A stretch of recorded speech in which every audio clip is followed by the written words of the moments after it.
This morning on today's Talker, the Marine who completed Monday's Boston Marathon in inspiring fashion. You probably remember this. Who could forget these images? Micah Herndon, exhausted and in obvious pain, but determined to honor the legacies of his fallen comrades.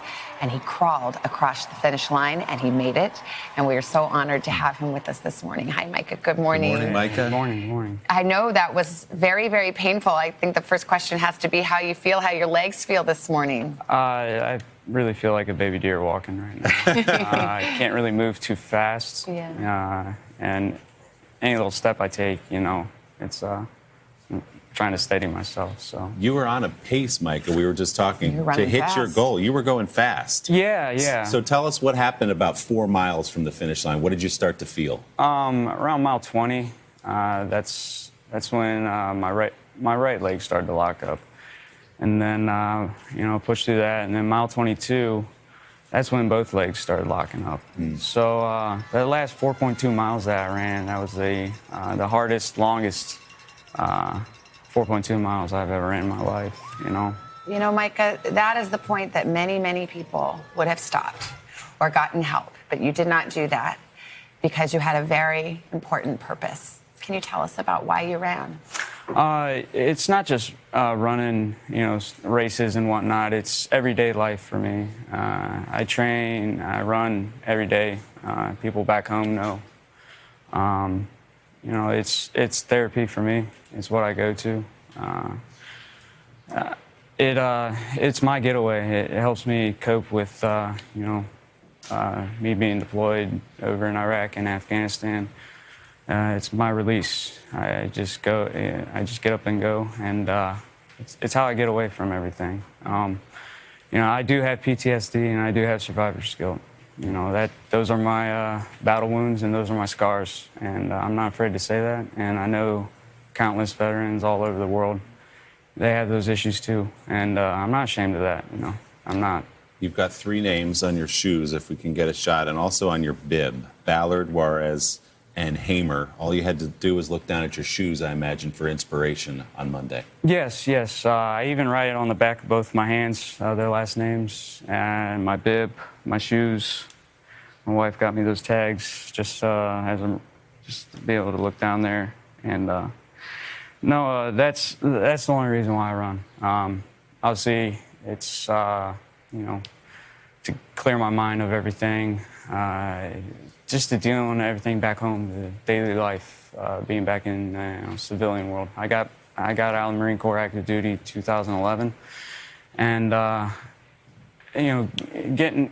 coming back home, it's a hard transition for all veterans, and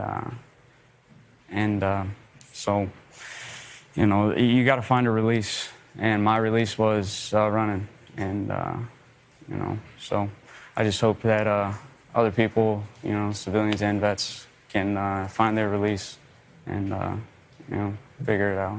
What you've done has had such an impact. You and I were talking. You said you were so surprised at the response. And now the thing you wanted to do, which was to bring attention to your fallen friends and the VA, has been amplified beyond your imagination. Yeah.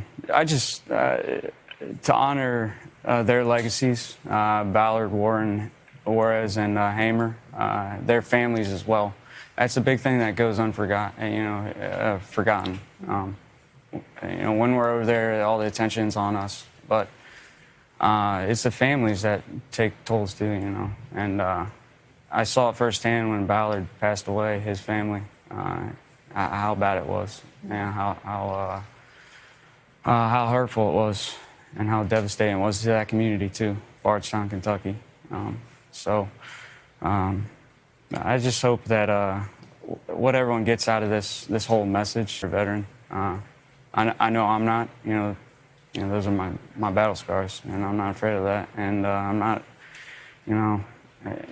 People they hide a lot of stuff, and they say no, I'm good, and that doesn't make you any weaker admitting. I'm actually proud of my PTSD. I'm proud because that's who I am. And that's what fuels me in my workouts, is looking back at that and realizing, and also it benefits me too, because when I think times are getting tougher, I'm thinking it's too hot. It ain't hot, And Kuwait, it's 140 degrees. That's nothing. So. Well, the world has heard your message, inspired by what you did on Monday, and we understand you want to move on and run the New York City Marathon, and we certainly hope that happens for you too. Yeah, and I'm just gonna learn what I learned from Boston. I'm new to this running game. I'm still a rookie, so. Micah, when you see the image of you crawling across the finish line, do you see what we all see? No, not at all. The competitor in me, I'm still very upset with that I didn't get my goal time, but once I realized that wasn't attainable. I had one goal in mind, that was the finish on my own, and whatever it may be. So I think it was around 75 to 100 yards from the finish line, because I saw the tickers, and I believe that was the finish line. But it was my first time running Boston, so I really wasn't familiar with the course. But my legs really stopped moving forward, and so the next option is to crawl. And because as Marines, right from the get-go, it's instilled adapt and overcome. And whatever adversity, whatever trouble you're doing, adapt and overcome. So I was crawling, right hamstring locked up. Next option, low crawl. So I low crawled until the right hamstring loosened up a little bit. So I was able to crawl the rest of the way. And Micah, the whole world knows the names that you want them to know, and they saw you, and not your legs, they saw your heart. They saw your heart. That's good, and that's really what I want to come out of this. I'm not here for all this stuff. There's plenty of other veterans out there, countless other veterans that deserve this more than I do. It's an honor to meet you. Thank you for all you've given the country. Thank you, sir. Thank you So much. We're just honored to have you here. Thank you.